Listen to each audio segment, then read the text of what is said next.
Яңалыклар вакыты үз эшен башлап җибәрде. Студияда Алсу Нуриева, исәнмесез? Әлмәтлеләр Ураза гаетен бәйрәм итте. Калабызда медицина хезмәткәрләре көч сынаша. Металл детекторы белән алтын эзлибез. Кичә 13 май көнне бөтен дөнья мөселманнары Ураза гаетен гарәпчә Гыйд-эль-Фитрны билгеләп үттеләр. Әлмәт районының мөхтәсиб вазифасын башкаручы Исмәгыйль хәзрәт Сунгатуллин мөселманнарны сәламләп гает вәгазен укырга кереште. Ул Ураза бәйрәменең бик шатлыклы чара икәнен ассызыклады, чөнки мөселманнар бу көнне Аллаһ Тәгалә кушканча ай буе ураза тотып һәм гыйбадәт кылып чыга алуларына сөенәләр. Алар Рамазан мәдрәсәсендә бик күп күркәм холыклар тәрбияләделәр. Юмартлылык, сабырлык, телне һәм башка әгъзаларны гөнаһлардан саклау, мөхтаҗларга ярдәм итү һәм башкалар. Шулай ук Исмәгыйль хәзрәт Рамазанның соңгы көннәрендә Казан шәһәренең 175-нче мәктәбендәге коточкыч фаҗига булуын ассызыклады.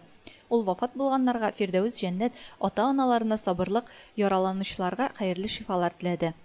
Исмәгыйль хәзрәт Сунгатуллин үз вәгазендә быел Рамазан аенда узган ел белән чагыштырганда мәчетләрнең ачык торуына, ифтарлар уздырырга мөмкинлек булганга, иркенләп таравихлар укылганга шатлыгын белдерде. Вәгазь тыңлаганнан соң мөселманнар Исмәгыйль хәзрәткә ияреп гаят намазын укыды. Җәмәгать белән тәкбирләр әйттеләр һәм дәүләтебезгә, республикабызга, Әлмәт районына иминлек һәм үсеш теләп дуга кылдылар. Әлмәт мөселманнарын Ураза бәйрәм белән Татнефть компаниясының правком җитәкчесе Гомәр Яруллин да тәбрикләде. Хәерле бәйрәм көнне, хөрмәтле әлмәтлеләр. Мин сезне барыгызны да бүгенге шушы күркәм бәйрәм белән тәбрик итәм. Безнең бәйрәмебез бик матур, чөнки мин менә иман камил диләр, ышанам. Бу безнең бәйрәмебез бик күркәм, чөнки бу бәйрәм безне чакыра только яхшылыкка, иминлеккә, тынычлыкка һәм бер-беребезне хөрмәт итүгә, сүз йөртмәскә, менә шул бер-беребезне мактап яшәргә, бу Аллаһ Тәгалә биргән дөньяда. Бу бәйрәмебез менә шуны билгеләп үтә торган һәм киләчәккә өндәп безне тагы шуңа чакыра торган бәйрәм. Шуңа өчен күңелдән сезне барыгызны да бәйрәм белән тәбрик итәм. 23 май якшәмбе көнне шәһәр паркында Ураза бәйрәм узачак. Бәйрәм кунакларын бушлай аттракционнар, бәйрәм плавы, сабын күбекләре тамашасы һәм конкурслар көтә.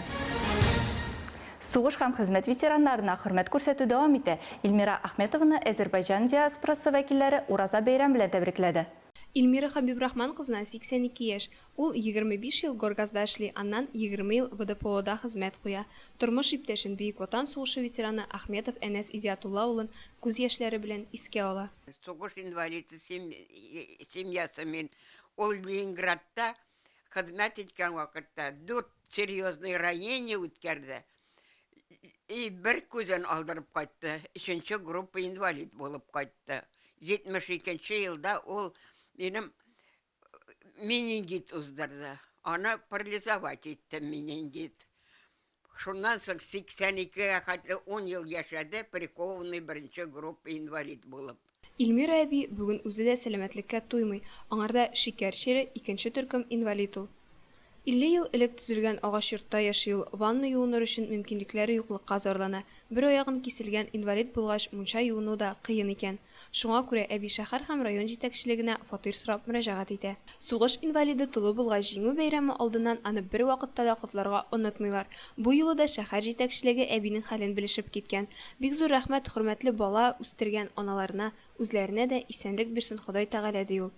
Рамазан гаете алдыннан Илмира әбине Азәрбайҗан диаспорасы вәкилләре күчтән эшләде. Алар сугыш һәм тыл ветераннарына җиңү көне алдыннан да бүләкләр өләшкән булган. Башка еллардан аермалы буларак, быел бүләкләргә өстәп балалар, өлкәннәр өчен концерт оештырган. Ветераннар өчен мондый котлау көтелмәгән булды ди диаспора җитәкчесе Фикрат Бәкеров. 9 май белән көтеләдек. Ураза байрамы белән көтеләбез. Зурларга ихтирамыбызны белдерәбез.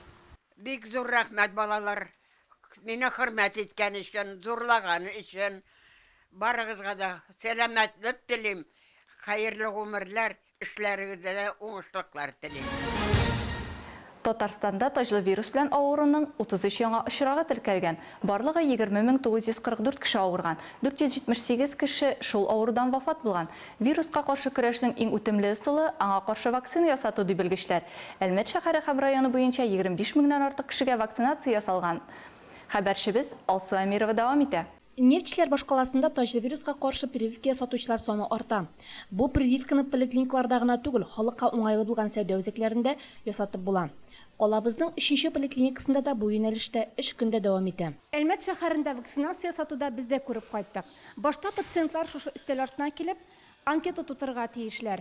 Анкета тутырганнан соң алар 501 бүлмәгә кереп тикшерүне узалар. 501 бүлмәдән соң 506 бүлмәгә кереп инде үзләренә прививка саталар. Без вакцинация уже с февральдан башлап ясыйбыз. Вакцинация безнең гамковид спутник һәм бар эпивак вектор. Кешеләр көнне 100-150 кеше килә. Обычно безгә менгәндә, то есть 5нче этажга менәләр, 501 һәм 505-кә менәләр и врачка кергәч, бөтен сораулары булса, унда сораулар. Осмотр до вакцинации бездә обязательно, потому что Нина Афлатонова вакцинациягә инде 2нче мәртәбә килә. Ул белүгечә 2 этаптан тора. Апаны прививка ясарга балалары этәргән. Чөнки әниләре 65 яшьтән өстә һәм аның сәламәтлеге куркыныч астында. Балалары үзләре дә прививка ясаткан инде. Дети, взрослые. Мине вакцина ясатырга балаларым җибәрделәр. Вакцинация башлану белән үк мин прививка ясаттым. Менә мин килдем. Бу минем 2нче прививкам. Барысы да әйбәт. Беренче прививкадан соң баш бераз авыртса да, температура хәтта юк иде. Табиблар прививка ясатканнан соң беренче 3 көндә салкын тигән вакыттагы сыман симптомнар булырга мөмкин диләр. Ләкин бу сирәк күренеш. Бу вакытта да табиблар паникага бирелмәскә киңәш итә. кызларга баргач, безнең пациентлар вакцинацияны ялар дельтавидный мышцага. Әгәр начар последствияләр булса, без аларга әйтәбез, что безгә кисеннәр безнең врачларга. Әгәр дә 2-3 көн булса, 38-37 температура, шуның өчен могут эчәргә парацетамол, нурофен. Вакцинацияны 3нче поликлиникадан кала Әлмәт үзәк шифаханәсендә һәм Татнефть медико-санитар частендә дә үтеп була. Үзегез белән паспорт, полис, СНИЛ салу кирәк. Алсу Амирова, Дамир Кырбанов, яңалыклар вакыты Луч Әлмәт телекомпаниясе. 12 май көнне Флоренс Найтингейл туа. Ул Кырым сугышы чорында дөньяда беренче мәрхәмәтлелек шәфкать туташлары хезмәтен оештыра. Шулай итеп 1853-1856 елларда шәфкать туташы һөнәренә нигез салына. Рәсәйдә бу көн 1993 елдан бирле билгеләнеп үтелә.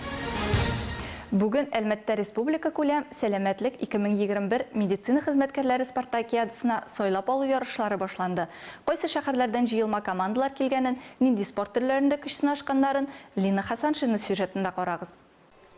Әлмәт, Бөгелмә, Яшелүзән, Яршалы, Түбән Кама шәһәрләреннән медицина хезмәткәрләре командалары бүген Әлмәттә җыелды. Алар сәламәтлек 2021 Татарстан Республикасы медицина хезмәткәрләре спартакиадасының сайлап алу ярышларында катнаша. Спартакиаданың ачылу тантанасы Әлмәтнең балалар яшүсмерләр футбол мәктәбендә үтте. Ярышта катнашучыларны район башлыгы Тимур Нугманов тәбрик итте. Иң кыйммәтле әйбер безнең тазалык. Без должны не только ширләрне терелтергә, но должны үзебезнең даже врачлар, фельдшерлар, вообще бөтен медработниклар без тазалыгы турында уйларга тиеш. Именно монда җыелалар самый көчле командалар инде. Вот.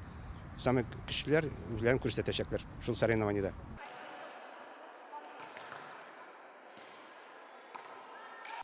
Беренче ярыш төрләре башланды. Медицина хезмәткәрләре көн саен Татарстанлылар сәламәтлеге өчен көрәшсә, бүген исә сәламәтлек 2021 спартакиадасында җиңү өчен сынашты.